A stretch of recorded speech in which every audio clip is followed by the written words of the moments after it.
Let's talk about Beyond Netero, the son of Isaac Netero. Beyond is debatably stronger and smarter than his pops, the former chairman of the Hunter-Hunter Association. Beyond Netero lived in the shadows for most of his life, and only a few of the top leaders of the Hunter-Hunterverse knew about his existence. Not even the Zodiacs were aware of his existence until after Isaac Netero died. Beyond Netero was hired by the V5, which are the top 5 leaders in the Hunter-Hunter universe that have the most power. They hired Beyond to lead all their secret expeditions to the Dark Continent. For those of you that don't know, the Dark Continent is a region of the Hunter-Hunterverse where humans hardly come out alive. It's filled with magical beasts and demonic entities, and it's known for holding a variety of secrets of the Hunter-Hunter world. Before Isaac Netero died, he had a tape prepared for the Zodiacs of the Hunter Association so they could learn more about his son, Beyond Netero. After watching the tape, we learned that Isaac Netero went on 2 voyages to the Dark Continent. After his first voyage, Isaac Netero declared that the Hunter Association and his son do not step foot in the Dark Continent until Isaac Netero dies.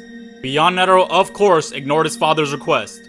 He formed a team and took an unexplored route to the Dark Continent with the authorization of the V5. Beyond Netero's team had many casualties due to the Zombie immortality disease.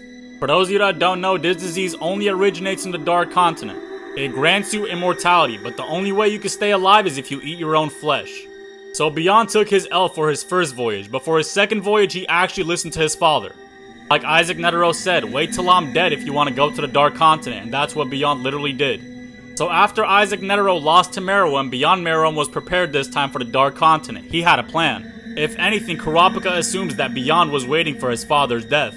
Beyond teamed up with Pariston Hill. Y'all remember that slimy motherfucker from the chairman election arc. And he also joined forces with an emperor from the Kaken Empire. This guy plays a major role. Beyond Netero promised the king that he'd make him a legendary leader if they joined forces. So this fat motherfucker used his status to broadcast all over the Hunter-Hunter world that him and Beyond Netero will be taking a voyage to the Dark Continent. But this time, Beyond doesn't have the permission of the V5, so now he's going against the government. During the broadcast, Beyond Netero gives a speech. He lets the world know that humanity originates from the Dark Continent, and he's willing to take anybody on his voyage as long as they're willing to participate. After the broadcast, we learned that Beyond's speech got over 100 million views on iTube. The Emperor is getting thousands of calls of people wanting to participate in the Dark Continent voyage.